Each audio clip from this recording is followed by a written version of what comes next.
Welcome to True Crime with Lux. Today I'm going to be talking about the Lawson family and what happened. Why did their father do what they did?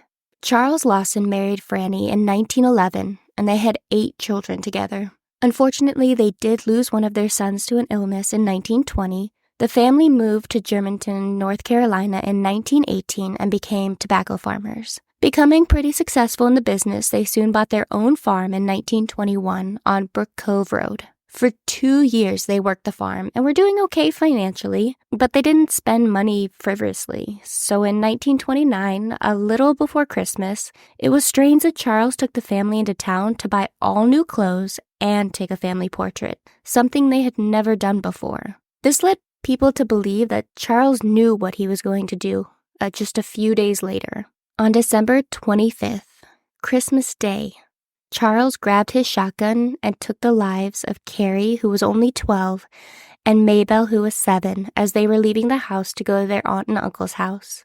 He had waited behind the barn for them to walk by and then shot them both before bludgeoning them to ensure they were dead. He then hid their bodies inside the barn before making his way to the house. Once he was close to the house, he could see his wife, Franny, who was only 37, on the porch, and he shot her. Hearing the gunshots from inside, Mary, who was 17, started screaming. The younger boys, James, 4, and Raymond, who was 2, looked for somewhere to hide. Charles entered the house and shot Mary. He then found the boys and shot them as well. He then went into little Mary Lou's room, who was only 4 months old, and bludgeoned her. He then placed all of their bodies on their backs and crossed their arms, placing a rock underneath their heads. Charles then went into the woods.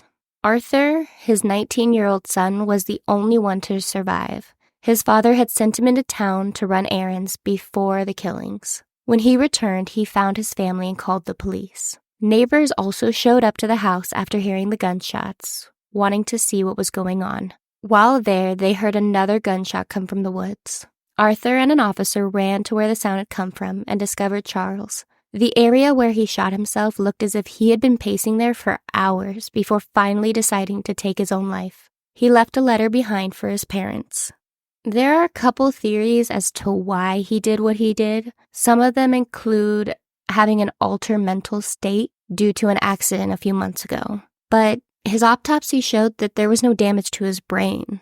Nothing that would explain a change of behavior or wanting to hurt his family. Another theory is that he was ashamed and killed them to hide a dark secret. It was rumored that he was having sex with his older daughter, Mary, and that she had gotten pregnant. However, I feel like if this was the case, then why wouldn't they have found that in her autopsy? Would they have performed an autopsy, or did they just rule her cause of death as a gunshot wound and didn't bother? It also doesn't make sense to me that the whole family was laid to rest together in their family graveyard. Why would Charles get to rest beside the family he took? It just doesn't make sense to me. After the whole ordeal was over, Charles' brother actually turned their family home into a tourist attraction, letting people come and see everything that was left behind, where the bodies had laid.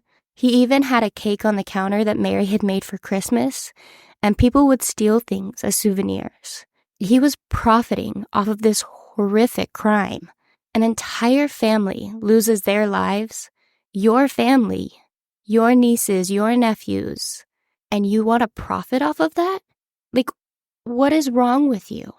It's disturbing. Who thinks to do that? I just don't understand. This was all I could really find on the case, so it's going to be a little bit of a shorter episode, but thank you for listening. Thank you for listening. If you enjoyed the podcast, please like and share it with your friends. Stay safe, and I'll be talking to you next week.